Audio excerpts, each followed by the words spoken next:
I tore down that corridor like the sky itself was falling. My footsteps hammered against the linoleum, each echo ricocheting along the sterile hall.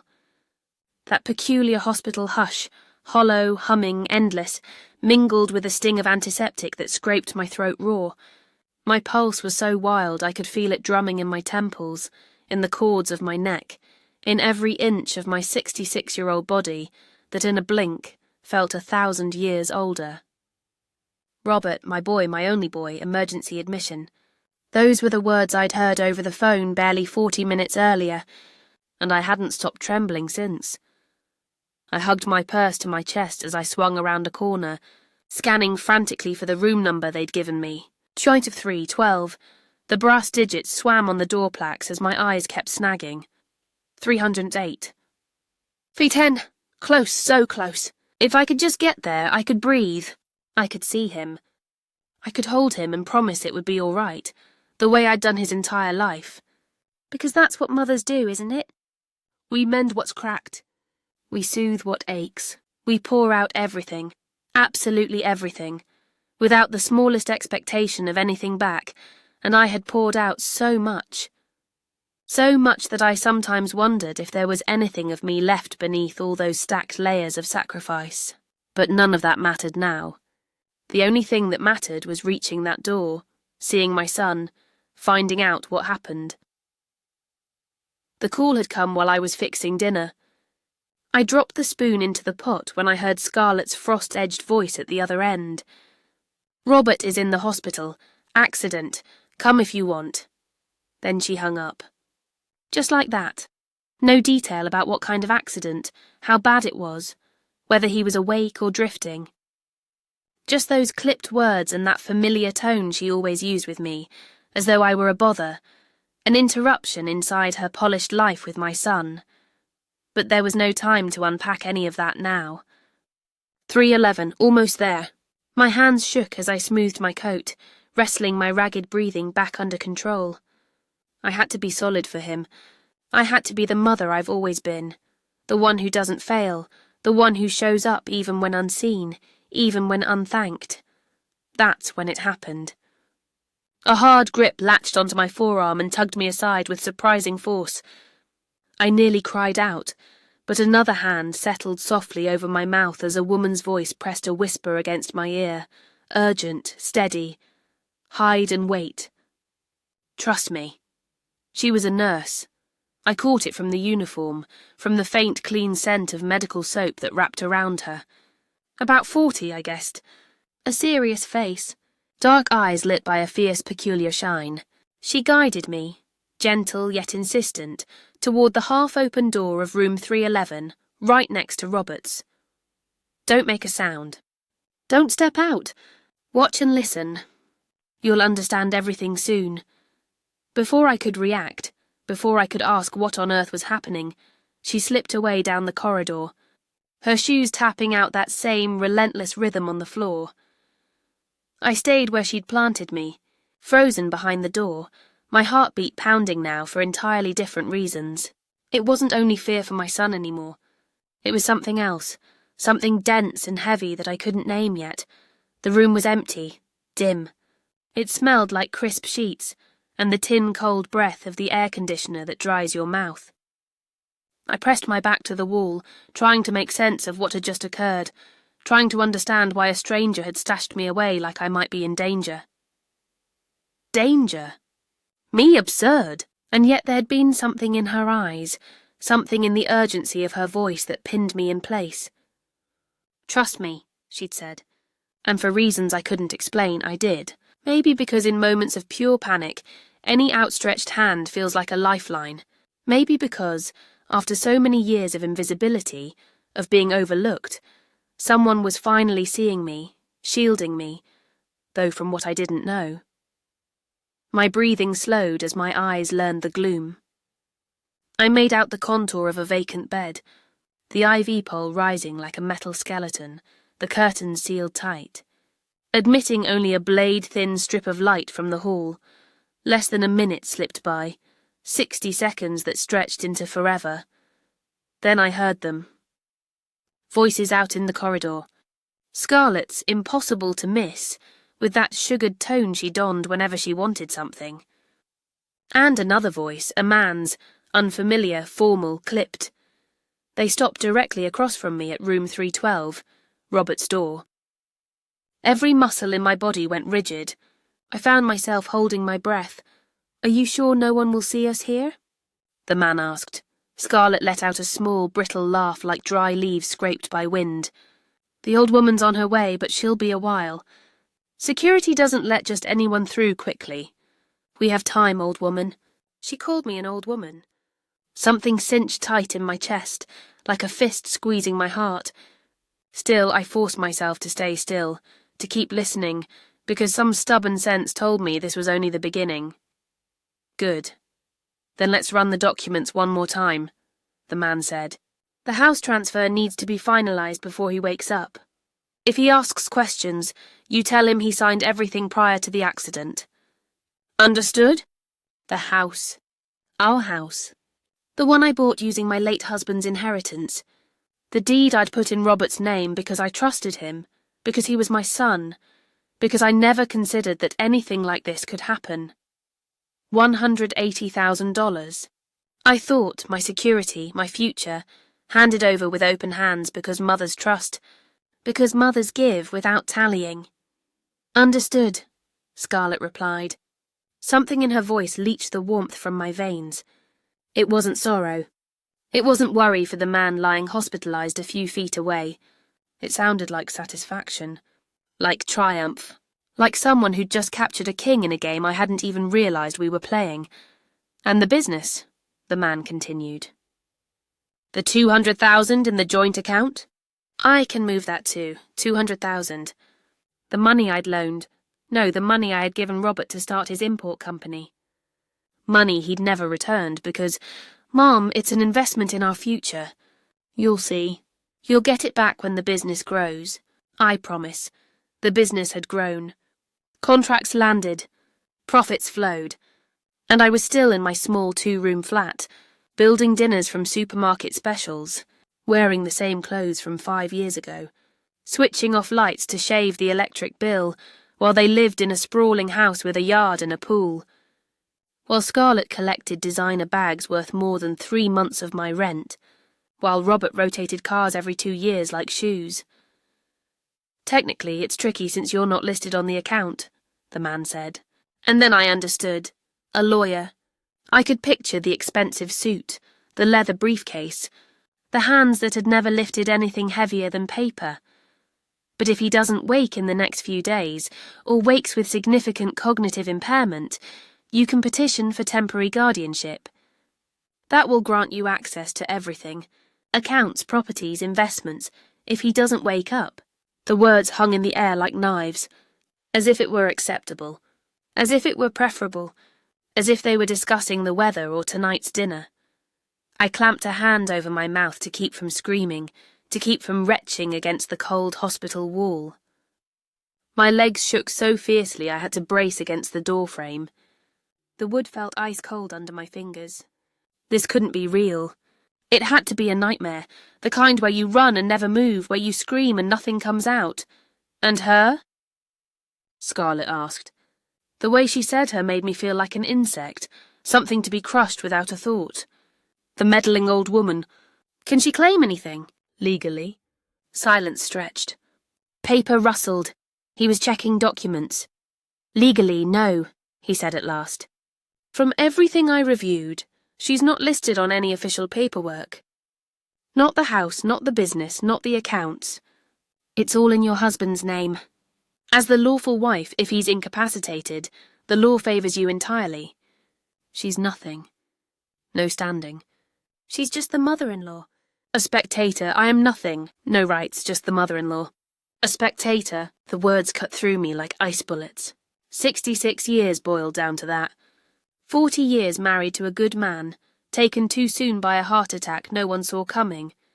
38 years raising a son I loved more than my own life, only to learn I'm nothing, that I have no claim to what I built, to what I gave with these hands now trembling uncontrollably. Scarlett laughed again, crystal and merciless. I'd heard that sound 1,000 times at family dinners, when she asked me to wash the dishes while she lounged with Robert in the living room.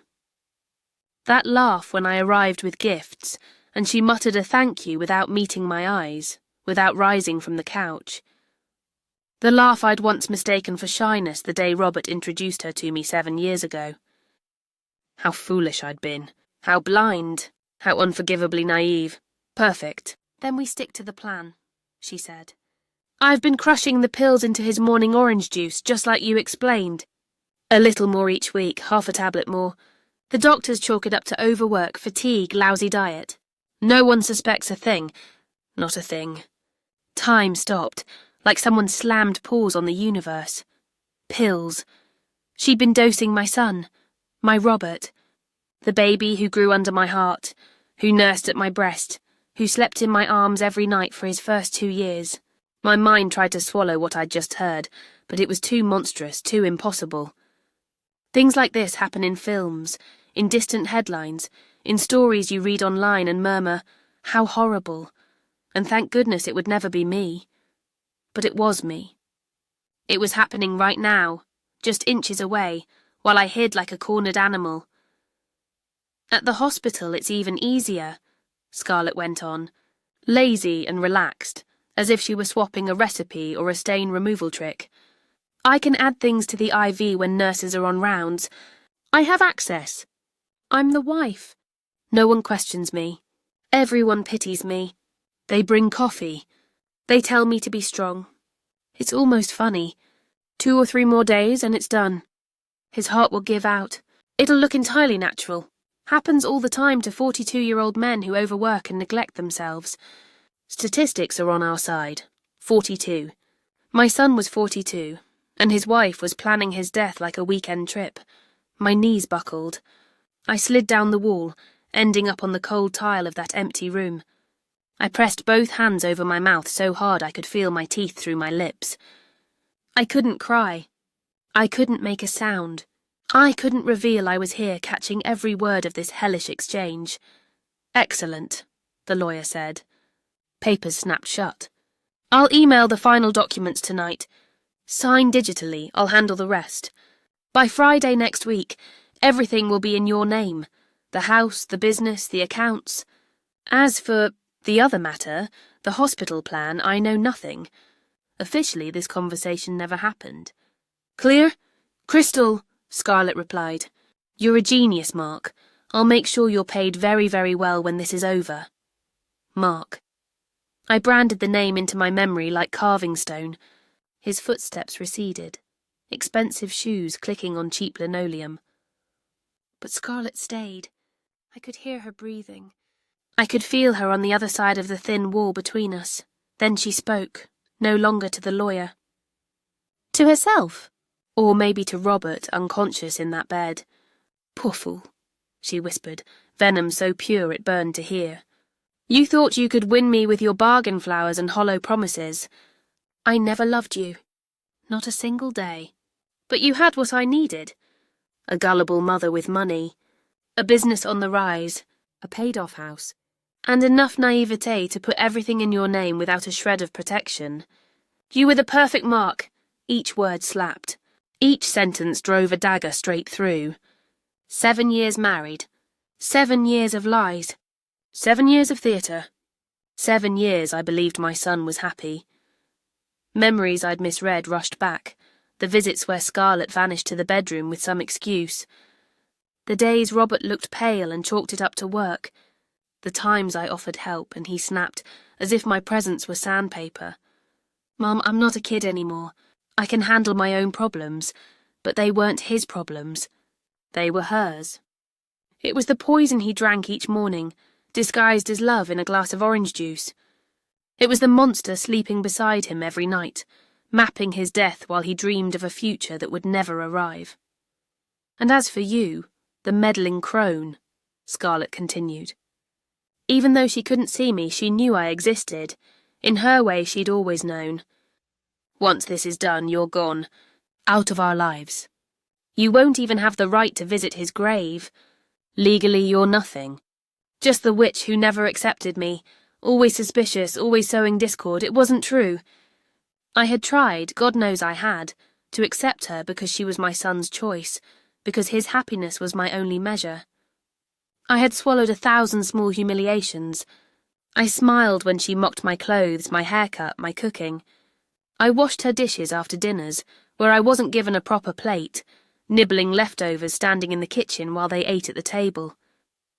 I bought expensive presents for birthdays and holidays, gifts she opened without emotion and abandoned in corners.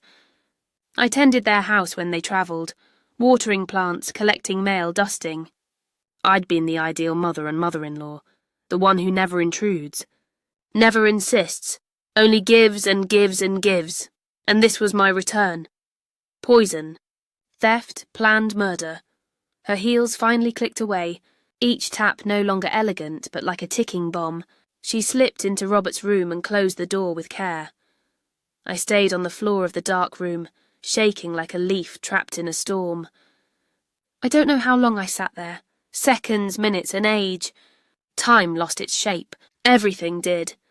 My entire life, every decision, every sacrifice, crumbled in less than 10 minutes like a house of cards, like a mirage that vanishes as you step closer. My hands were trembling so fiercely I had to fold my arms around myself to keep from unravelling completely. A cold seeped through me, from somewhere deep I didn't know existed. My teeth chattered.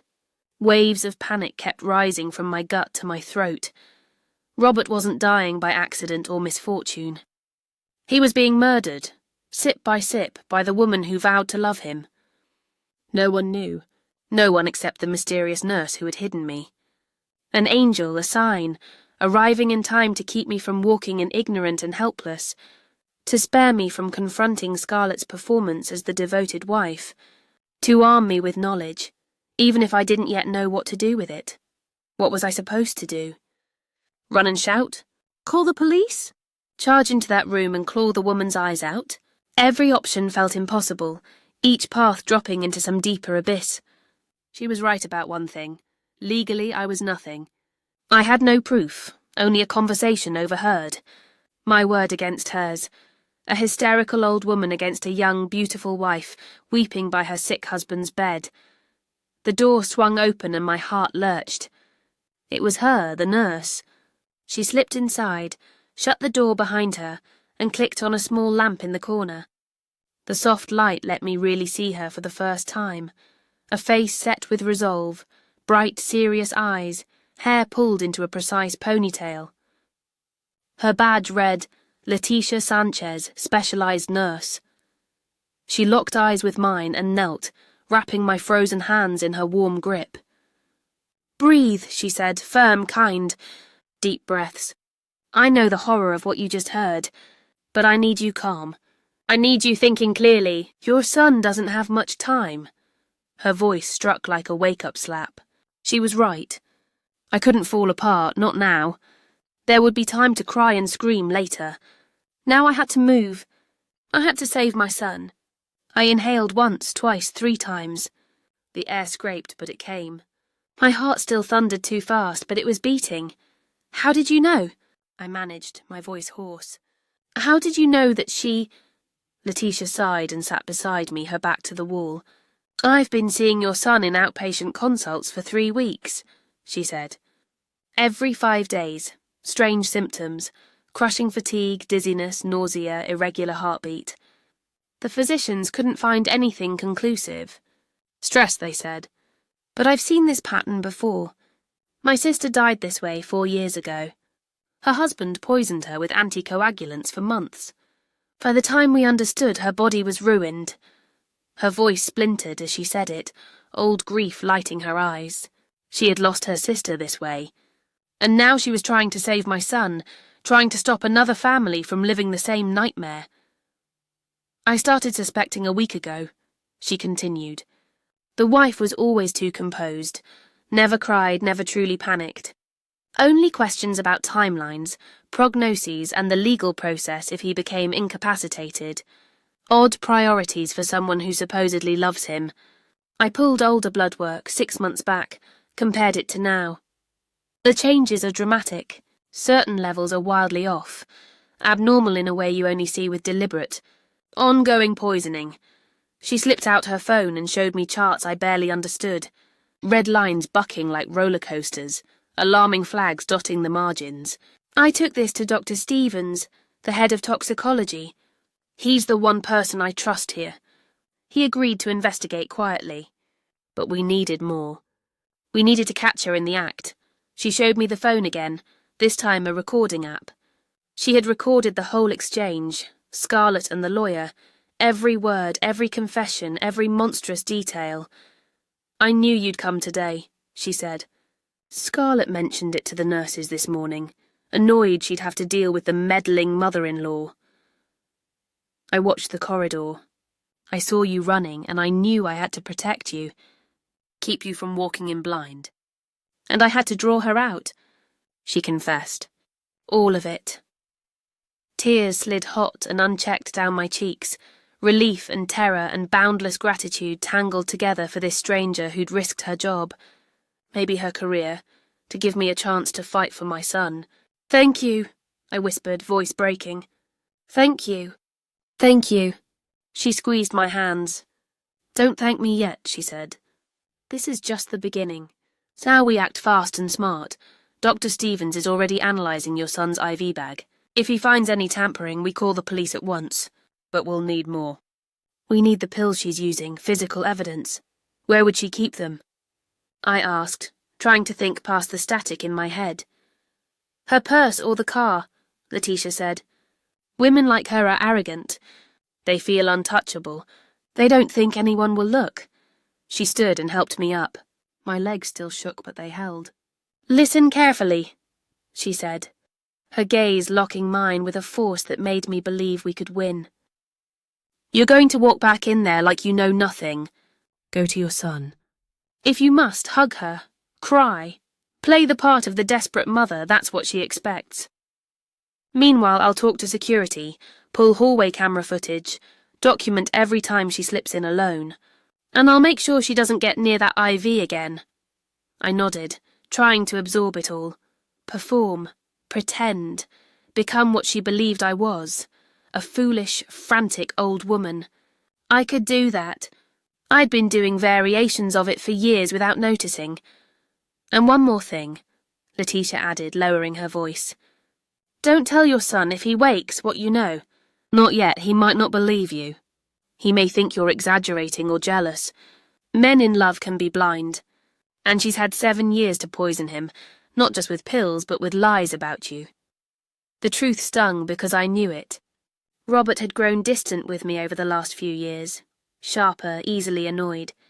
How many lunches had he cancelled? How many birthdays had slipped his mind? How often had he been too busy to visit?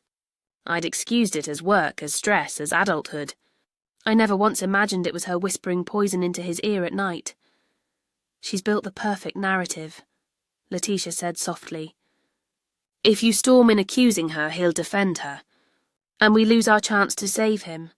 She was right. Every cell in me wanted to barge into that room and rip off the mask, but I couldn't. I had to be clever. I had to play. For now. I swiped my tears away, smoothed my coat again, drew one last deep breath. All right, I said, my voice steadier than I felt. I'll do it. I'll pretend. But promise me this. Promise me we won't let her win. Promise me my son will live. Promise me that woman will pay for every drop she fed him, every lie she spun, every second of pain. Letitia's eyes burned with the same ferocity that made me trust her from the first second. I promise, she said. She won't just lose everything she schemed to steal. She'll spend the rest of her life in prison. I'll personally see to it. She cracked the door, checked the hall, then gave me the faintest nod. I stepped out of that dim refuge, my sanctuary and my hell, ready to play my part. The hallway seemed busier now. Nurses moved briskly with clipboards in hand, and clusters of anxious families stood by the walls, whispering the way people do when they're too frightened to speak at full volume. Each sound, the roll of a stretcher wheel, the beep of a distant monitor, echoed sharper than before. Every sense I had was wide awake. My heart still thudded, but now it beat with focus instead of blind panic. I wasn't the helpless woman who'd sprinted in here minutes ago. I had a role to play, and my son's life depended on how well I performed it. I reached the door of room 312. The numbers glimmered faintly under the fluorescent lights. My fingers hovered above the handle for a heartbeat before I pushed it open. The smell hit first, that sterile cocktail of antiseptic, plastic tubing, and the faint coppery scent of medical air. Machines blinked and murmured beside the bed, the rhythm of artificial life. My eyes found him instantly. Robert. My boy looked so impossibly small there, buried in white sheets, wires crawling over his skin like foreign vines.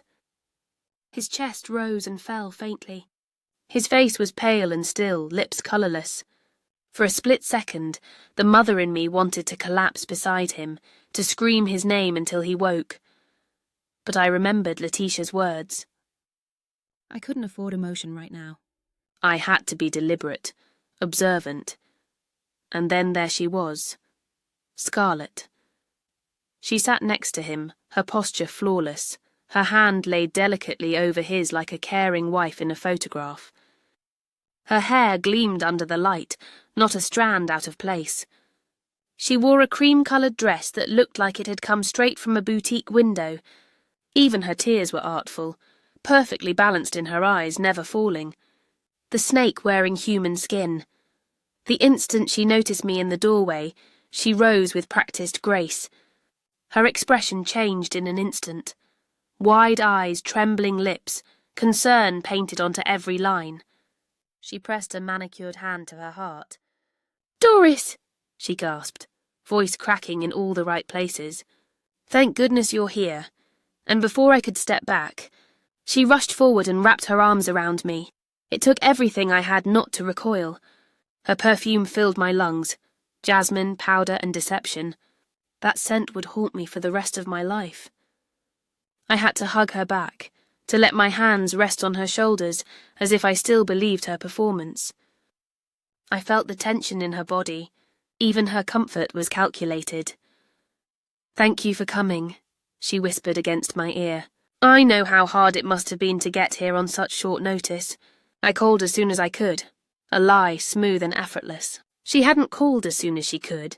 She'd called when it served her, to make sure the grieving mother would arrive right on cue.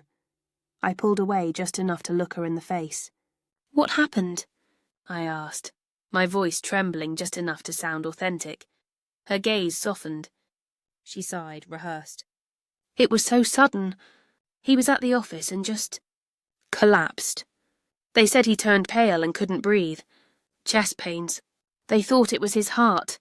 She wiped a tear that wasn't there. "The ambulance got here quickly, but..."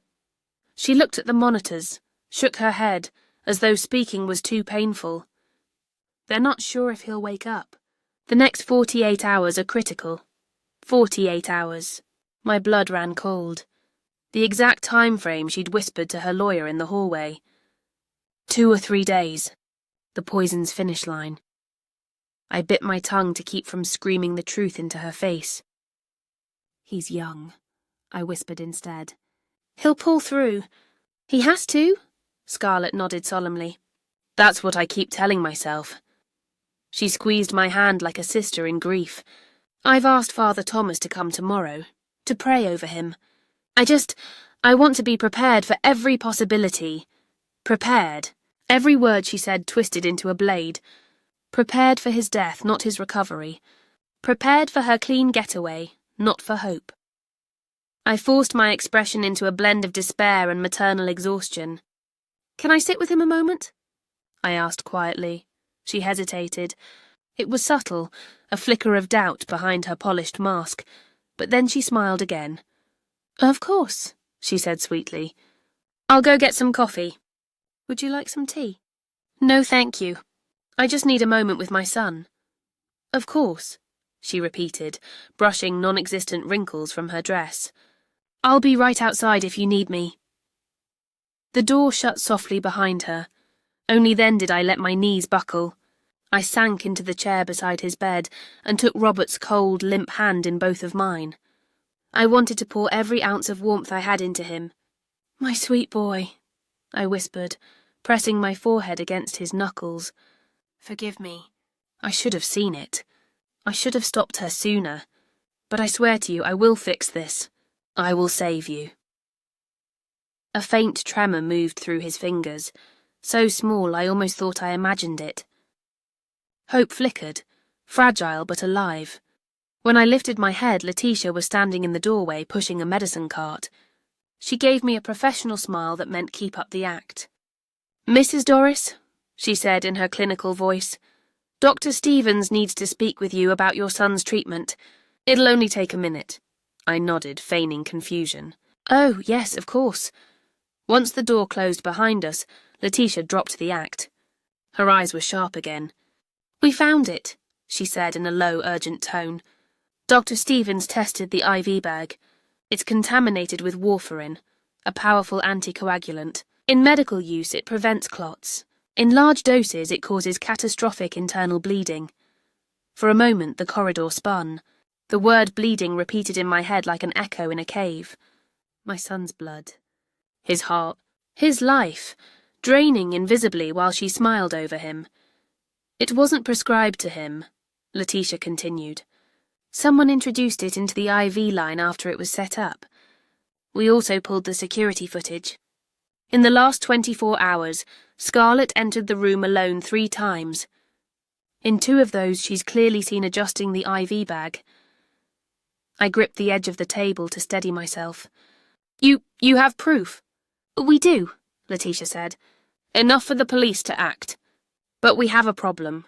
If she suspects we know, she'll leave before they arrive. She could destroy evidence, call her lawyer, spin another story. We need to keep her here, calm, unsuspecting, for the next 20 minutes. Half an hour at most. 20 minutes, I repeated. The words tasted like a challenge.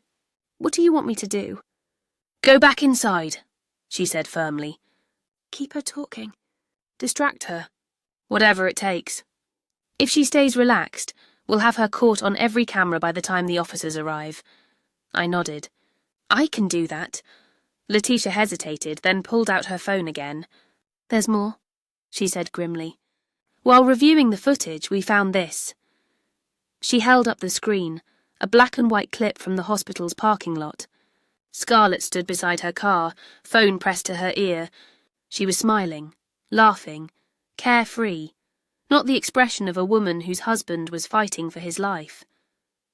There's no audio, Letitia said, but our technicians read her lips at one point. She looks straight at the camera and says... She paused and zoomed in on the frame. Scarlett's mouth formed 3 unmistakable words. Soon I'll be free. I felt every drop of blood in my body turn to ice. Letitia locked eyes with me. That line seals it. It's premeditated. She wasn't desperate or confused, she was celebrating. The rage that filled me then was pure, clean, and terrifying. For the first time, I felt stronger than my fear. I'll keep her busy, I said. But when the police come, I want to see it. I want to see her face when she realizes it's over. Letitia smiled faintly, a grim soldier's smile. You're tougher than most people I know, Doris. Your son's lucky to have you. Maybe so, but right then I wasn't thinking about luck. I was thinking about justice. I walked back toward the room with careful steps. I practiced each breath, rehearsed each word before opening the door. Inside, Scarlett was already back in her seat, pretending to stroke Robert's hair. She looked up quickly, her expression the picture of gentle concern. Everything all right? She asked. What did the doctor want? Paperwork, I said smoothly. Some administrative nonsense. Nothing important. I sat opposite her and folded my hands on my lap. For a moment, silence stretched between us, heavy with unspoken truth. Then I spoke, slowly, deliberately. Scarlett, I began, letting my voice tremble ever so slightly. I need to say something. She tilted her head, curious but cautious. Of course. What is it? I drew in a shaky breath. I've been unfair to you. Her eyebrows lifted, genuine surprise flickered across her features. All these years, I went on, I've been cold, distant. I know you felt it. You've probably thought I never wanted to accept you, and you'd be right. She opened her mouth, perhaps to deny it, but I continued before she could. I was jealous. I was afraid. You came into Robert's life, and suddenly I wasn't the most important person anymore. I told myself it was for his happiness, but deep down it hurt. I see that now. Her expression softened by degrees. The change was visible, measurable. The predator thought her prey had lowered its guard. "Oh, Doris," she said, voice syrupy again. "You don't need to apologize." "Yes, I do." I leaned forward, clasping her free hand between mine. She flinched, barely, but didn't pull away. "If Robert makes it through this, I want to start over with you. Be the mother-in-law you deserve. The grandmother your children will need." I saw the faint flicker in her eyes. Children, the one topic she'd never comfortably discussed. She forced a smile. "Yes, of course. We had talked about that. Someday when things settled down." "Then let's make it happen," I said warmly. "When he recovers, I'll help you two however I can. I still have some savings put away. Not much, but maybe enough for a bigger house. One with a yard for the little ones." For the briefest instant, greed gleamed nakedly in her gaze. "You're too generous," she said sweetly, but her pulse quickened. I could see it beating in her neck. The thought of more money still thrilled her. "It's the least I can do," I said, tightening my grip on her hand. "When I'm gone, everything will go to Robert anyway, and to you, of course." "Why wait until then?" "I'd rather see you both happy now," she exhaled softly, content. She believed me. Believed she'd broken me. I could almost hear her relaxing. We chatted idly for a few minutes, about trivialities, about the future that would never exist. Every second ticked closer to the moment the door would open again, and the officers would walk in. The minutes that followed felt like walking across a frozen lake, hearing the ice crack faintly beneath each step. Scarlett chatted in her smooth, honeyed tone, asking questions she didn't care about. I answered mechanically, all while glancing at the clock. 15 minutes gone. Just a few more. I kept her busy with small talk, feeding her the lines she expected, weak apologies, nervous smiles, pitiful gratitude. "You know what I'd love," I said softly, forcing my eyes to shine with false warmth, as if when Robert wakes up, the first thing he sees is us, together. The two women who love him most, hand in hand, waiting for him. Her painted smile spread again, perfectly balanced, hiding the rot underneath. "That's beautiful, Doris," she said. "I would love that." But just then something flickered behind her eyes. Her smile twitched. She tilted her head. "What's that noise?" It took me half a second to hear it too. Voices in the hallway. Urgent voices. Footsteps, several sets of them, quick and deliberate. Before either of us could speak again, the door swung open with force. 2 uniformed officers stepped in first, followed by a woman in a dark suit. Her badge flashed under the fluorescent lights. Behind them came Letitia and Dr. Stevens. Scarlett jumped to her feet, startled. "What's happening?" she demanded, her voice sharper than I'd ever heard it. The detective stepped forward. "Mrs. Scarlett Fernandez de Salazar," she said clearly. "I'm Detective Audrey Ruiz. We need you to come with us to answer some questions about your husband's condition." "Questions?" Scarlett echoed, her voice already cracking under the pressure.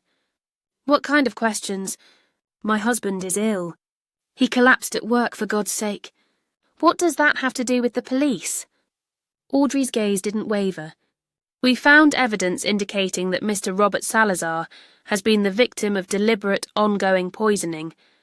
Toxicology reports confirm dangerously high levels of warfarin in his system, an anticoagulant that was not prescribed to him and was added to his IV line intentionally. The air left the room like someone had shattered a window." Scarlett froze, colour draining from her face. For a moment her perfect mask held, but then tiny cracks appeared. "That's absurd," she hissed. "It's a hospital mistake. They mix things up here all the time. Nurses, it wasn't a mistake, Dr. Stevens interrupted calmly. He held up a folder. Security footage shows you entering this room unaccompanied 3 separate times in the last 24 hours. Twice you tampered with the IV line. We have the footage and the chemical analysis to prove it. Letitia stepped forward, holding her phone. And we have this. She tapped the screen, and Scarlett's voice filled the room, every chilling word, every confession, echoing in crystalline clarity. I've been giving him the crushed pills in his orange juice each morning, a little more each week. The doctors think it's stress. Nobody suspects anything. Here in the hospital, it's easier. I can add things to the IV. In a few more days, it'll all be over. Each syllable was a nail sealing her coffin. Scarlett stumbled back a step, her lips parted. That, she stammered. That recording! It's taken out of context! You can't, I didn't. Detective Ruiz's voice cut through her panic like a scalpel. We also have your conversation with your lawyer, Mr. Mark Delgado. He's currently in custody and has confirmed the fraudulent property transfers you were arranging. Between his statement, the evidence, and the recordings, there's no room for misunderstanding. You're under arrest for attempted murder and aggravated fraud. Scarlett's breathing turned ragged. Her eyes darted from face to face, seeking an ally and finding none. Finally, her gaze landed on me, and all pretense vanished. You! She spat, venom dripping from every syllable. You did this. You old witch. Couldn't just stay out of it, could you? Had to stick your nose where it didn't belong. I rose slowly, feeling strangely calm. I'm his mother, I said evenly. And a mother protects her child, always. You thought I was blind. You thought I was weak. But you were wrong. The officer nearest her stepped forward. Scarlett Fernandez de Salazar, you are under arrest for attempted murder in the 1st degree. You have the right to remain silent. Anything you say may be used against you in court. You have the right to an attorney. As he recited the words, he drew out the handcuffs. The metallic click that followed was the sweetest sound I had ever heard. Scarlett tried to twist away, shouting incoherent protests. You'll regret this. All of you. My lawyer will... Your lawyer, Detective Ruiz said dryly, is currently cooperating with us. Scarlett froze, her mouth snapping shut. The officers guided her toward the door. She resisted once more, jerking her head around to glare at me one last time. You think you've won? She hissed. When he wakes up, he won't believe you. I'll tell him you made it all up out of jealousy, that you're insane, and he'll believe me. He always believes me. I looked her straight in the eyes. Not anymore, I said quietly. He'll see you for what you are. She lunged forward, but the officers held her firmly, steering her out into the hallway.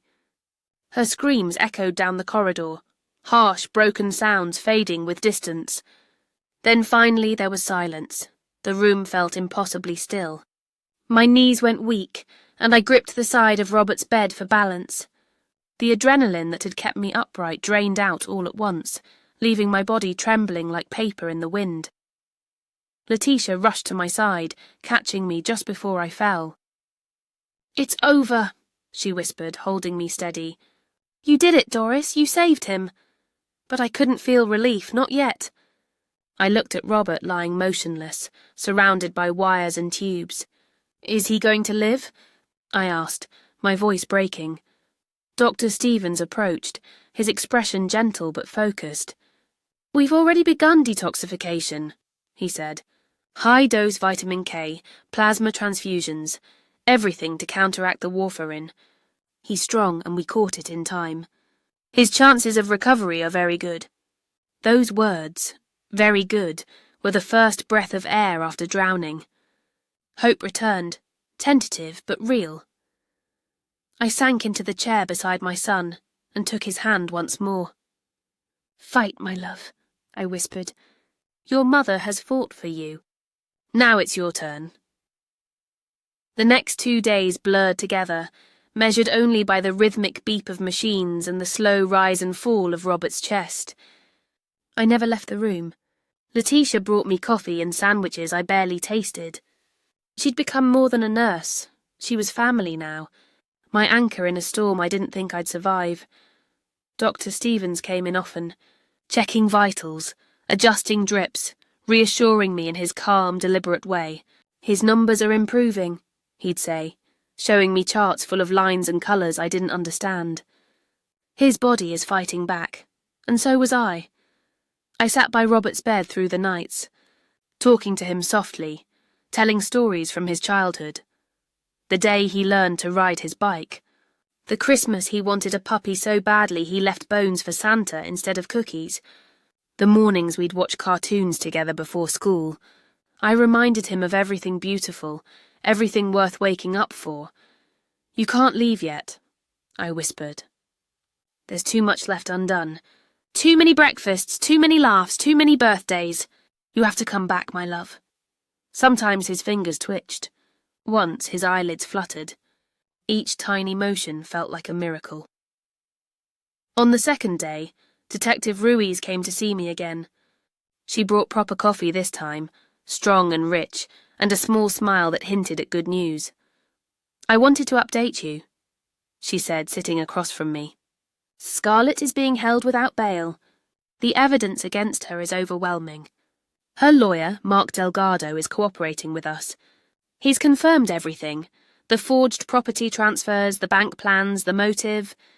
She's facing at least 25 to 30 years, I exhaled shakily. "Good," I said. "It's still not enough, but good." "There's more," the detective continued. "Her real name isn't Scarlett Fernandez. It's Karen Fields.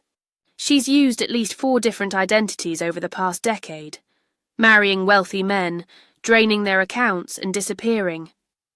Your son wasn't her first target. He was her 4th. My blood went cold again. The others?" I asked quietly. "They survived," Audrey said. "But they lost everything. Homes, businesses, savings. None of them could prove anything, until now. They're all coming forward to testify. This time she won't walk away." For the first time since that nightmare began, I let myself smile. "Then she finally picked the wrong family," Audrey nodded. "She picked a mother who doesn't quit." On the 3rd morning, the sunlight broke differently. It streamed through the blinds in warm ribbons that touched the sterile white of the room, softening it, making it human again. For the first time in days, the air didn't feel heavy with dread. I sat in my usual chair, fingers wrapped around a paper cup of cold coffee, watching the steady rise and fall of Robert's chest. Every beeping sound from the monitor was a small, fragile heartbeat of hope. Letitia was finishing her shift, adjusting drips, checking vitals, moving with the practiced grace of someone who'd lived 1,000 hospital mornings. Then it happened. At first, I thought I imagined it, just a flicker, a ghost of movement. But then his hand twitched. His fingers tightened around mine. "Weak but deliberate, Robert," I whispered, my heart hammering. "Robert, can you hear me?" Letitia looked up instantly, then smiled, her voice calm but trembling with quiet excitement. "Doctor, he's responding." Dr. Stevens appeared within seconds, stethoscope in hand. He leaned over my son, shining a small flashlight into his eyes. "Robert, if you can hear me, squeeze your mother's hand again." He did. This time, stronger. Tears flooded my eyes before I could stop them. I bent close, my forehead touching the back of his hand. "You're here," I whispered. "You're still here, my love." His eyelids fluttered, heavy as stone, then opened, slowly, painfully, but undeniably. Those eyes. My boy's eyes. The same shade of brown I'd seen on his first day of school, at his graduation, the day he said his vows. They looked lost for a moment, drifting, trying to understand where he was. Then they found me. Recognition flickered. "Mom," he croaked, his voice rough, broken, but real. That single word cracked something inside me.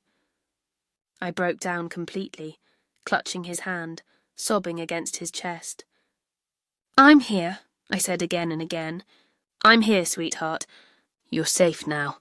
It's all over." Dr. Stevens and Letitia exchanged glances, relieved, professional smiles. "He's responding well," the doctor said quietly. "We'll keep him under observation, but his brain function looks normal. No major cognitive damage." It was as if the world exhaled with me. For days I'd lived on fear and caffeine and prayers whispered into the sterile air. Now, for the first time, there was light. When the staff finally left us alone, I sat on the edge of the bed, brushing his hair back from his damp forehead. His skin was still pale but no longer ghostly. "What happened?" he asked, his brow furrowing. "The last thing I remember, I was at work and then I felt dizzy. Everything went black. My throat tightened. This was the moment I had dreaded. The moment when truth had to take shape in words. "Robert," I began gently, "there's something you need to know. Something terrible. But I need you to hear me all the way through before you react. Can you promise me that?" He nodded slowly, confusion clouding his face. So I told him. Everything. How I'd come running to the hospital that night. How a nurse, Letitia, had hidden me just in time. How I'd overheard Scarlett in the hallway, plotting to steal everything and finish what she'd started. How she had poisoned his juice every morning, and later his IV bag. How she'd planned to make his death look natural, effortless. I told him about the lawyer, the forged papers, the accounts, the house, the lies. About her arrest, her real name, Karen Fields. About the other victims. About the years of deceit disguised as love. I spoke until my voice cracked, and the room felt too small to contain the horror. Robert listened without interruption, but I saw every emotion move through him like a storm. First disbelief, then confusion, anger, pain, and finally, a hollow sort of grief. When I finished, he stared at the ceiling for a long time before whispering, "It can't be true." "Robert." "No." He shook his head, his voice trembling. "Scarlett, she took care of me. She was worried when I worked too much. She made me breakfast every morning, my juice." He stopped mid-sentence. His lips parted, his eyes widened. The words hung there between us like shards of glass. "The juice," I said softly. He looked at me, realization dawning like dawn itself, slow, merciless, undeniable. "She said it was to help with my blood pressure," he whispered. "She said it was healthy." "Letitia recorded her confession," I told him. "You don't have to listen to it now. But it's real. Everything she said, it's on tape." He turned away, covering his face with his hands. His shoulders shook, not from pain, but from something deeper, betrayal that reached the bone. I climbed carefully onto the bed beside him, wrapping my arms around his trembling body, just like I used to when he was a little boy crying over a scraped knee. "I'm so sorry," I whispered. "I'm sorry you had to go through this. I'm sorry I didn't see it sooner. I should have protected you." He clung to me weakly, his voice muffled against my shoulder.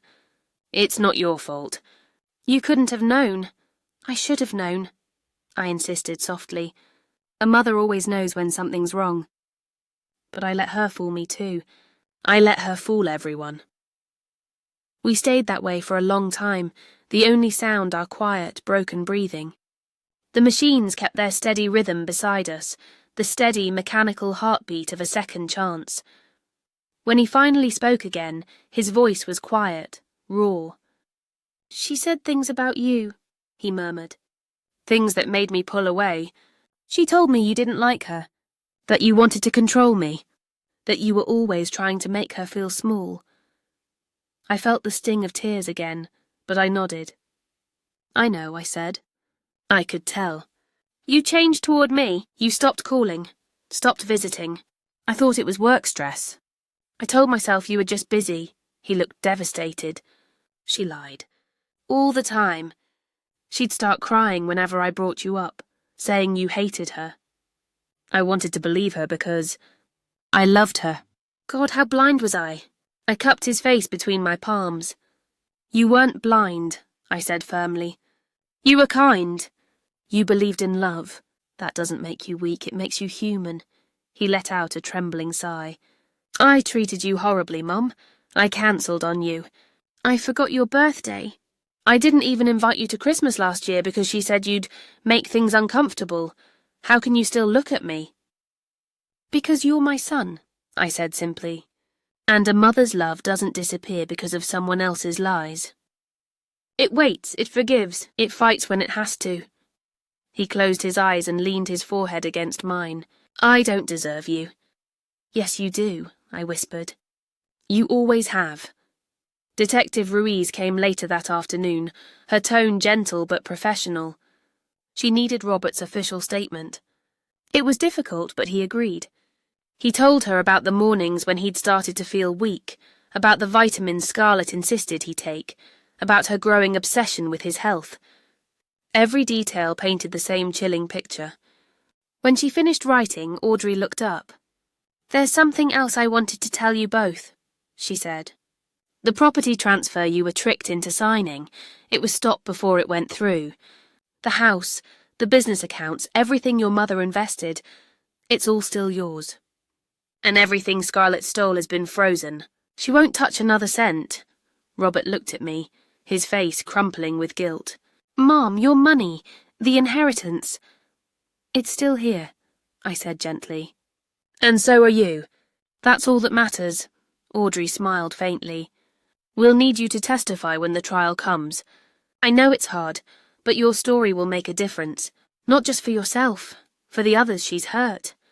Robert nodded, the steel returning to his voice. I'll do it, he said. I want her to pay for every single thing she's done. And for the first time since he'd opened his eyes, I believed him. The weeks that followed felt like both a rebirth and an echo of something ancient. Every sunrise that filtered through the hospital blinds seemed to pull my son back a little more from the shadows. The greyness faded from his skin. His strength returned in fragments, the way spring follows a long, merciless winter.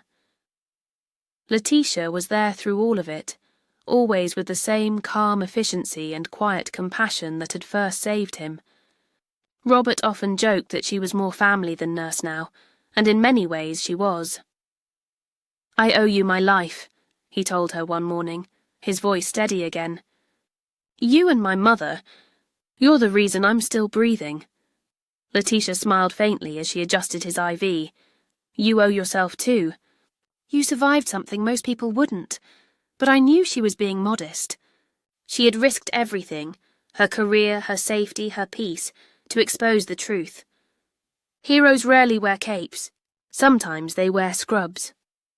After 2 weeks, Robert was discharged. The day we left the hospital, I remember standing for a moment at the entrance, the sunlight on our faces, both of us breathing air that didn't smell of disinfectant or machines. He held my hand, not because he needed help walking, but because he wanted to. Mom, he said as we stepped outside, I think it's time I start fixing what I broke. You already are, I told him. He shook his head, eyes soft but determined. No, not yet. I'm going to give you back every penny you gave me. Every cent. I need to make it right. I smiled, the kind of smile that holds both pride and sadness. You don't owe me a thing, Robert. What I gave you was out of love. And love isn't a loan. He squeezed my hand. Then let me call it gratitude. Rebuilding. The months that followed were slow, deliberate, healing. We found a rhythm again, Sunday lunches that lasted until dusk, shared cups of tea that turned into long conversations about everything and nothing. The silence between us no longer hurt. It was full now, alive like music after too long a pause. The business that had almost been lost began to thrive again, this time built on truth instead of illusion. Robert sold the big house, the one that had been both home and battleground, and bought a smaller apartment filled with sunlight and peace. He insisted I move closer, only a few blocks away. I didn't argue. After all those years of distance, being near him again felt like breathing properly for the first time in years. But the calm was temporary. We both knew the trial was coming. Detective Ruiz and the prosecutors built a case so strong it was like a wall of iron. Scarlett, or rather, Karen Fields, was indicted on multiple counts: attempted murder, aggravated fraud, falsification of documents, and identity theft. The court date was set 6 months later. 6 months in which my son healed, learned to smile again, and prepared to face the woman who had almost killed him. 6 months in which I learned to live without fear, to transform pain into purpose. The day of judgment, the courthouse smelled faintly of polished wood and nerves. Every sound echoed: the rustle of papers, the clack of heels, the low murmur of journalists. I stood beside Robert as we walked down that long corridor. He wore a grey suit that fit perfectly, his hair neatly combed, his face calm but hard. I had chosen a dark green dress, simple but strong. It wasn't vanity, it was armour. I wanted her to see that she hadn't destroyed me. When we entered, she was already there. Scarlett, Karen, sat at the defence table, her wrists free but her future bound. The woman who once radiated polished charm now looked brittle, colourless. Her hair was dull, her eyes hollow yet still calculating. She looked at Robert first, then at me. For a moment, her mouth curled in something halfway between a smirk and a snarl. But there were no more masks, no more soft smiles or trembling voices. The predator had been exposed. The trial began with opening statements. The prosecutor spoke clearly, methodically, painting the story of greed and deceit. He played the recordings, every vile whispered plan. He showed the videos of her manipulating the IV line. He presented the medical evidence, the toxicology results, the financial documents she had forged. Piece by piece, her empire of lies collapsed in front of her. Letitia testified first. Her voice never shook. She explained the symptoms she'd noticed, her suspicions, the tests she'd ordered, the risks she'd taken. She described the moment she hid me, the recording she captured, the quiet courage it took to confront something monstrous. Then Dr. Stevens took the stand. His tone was clinical but powerful. Had the poisoning continued for 2 more days, he said, Mr. Salazar would not have survived. The dosage found in his system was lethal. Detective Ruiz followed, laying out the full timeline, the bank transfers, the fake deeds, the other men she had defrauded under different names. Each piece of testimony added another nail to Karen's coffin. Then it was my turn. The mother's testimony. I walked to the stand slowly, my palms damp, my heart steady but heavy. The courtroom was silent, every eye fixed on me. The prosecutor asked me to recount what I'd heard that night in the hospital. I did.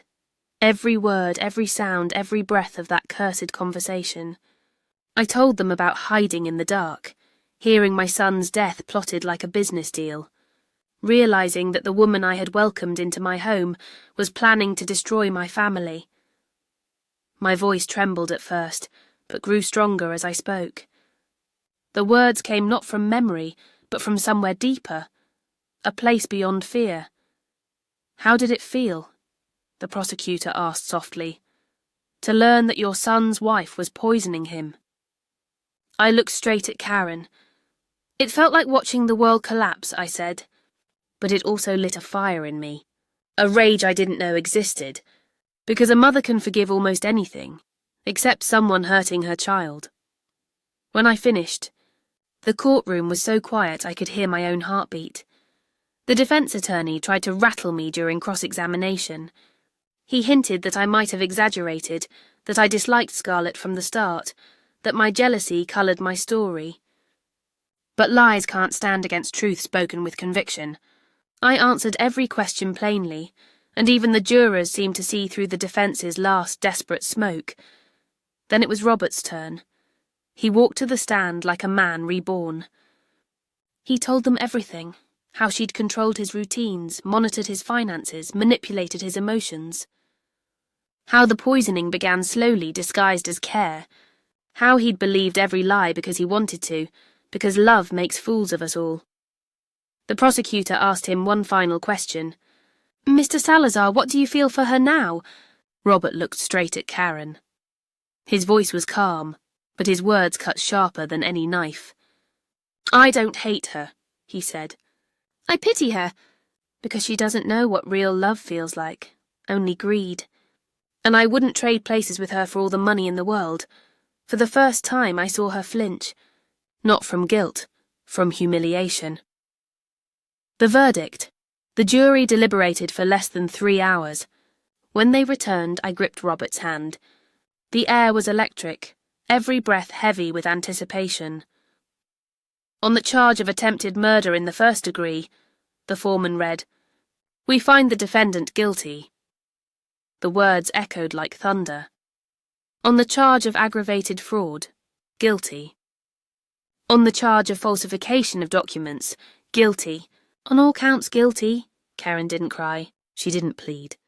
She just sat there, rigid and pale, her jaw tight. The judge's gavel struck wood, the sound final, merciless. Beautiful. Her sentence, 32 years in prison, with no possibility of parole before 20.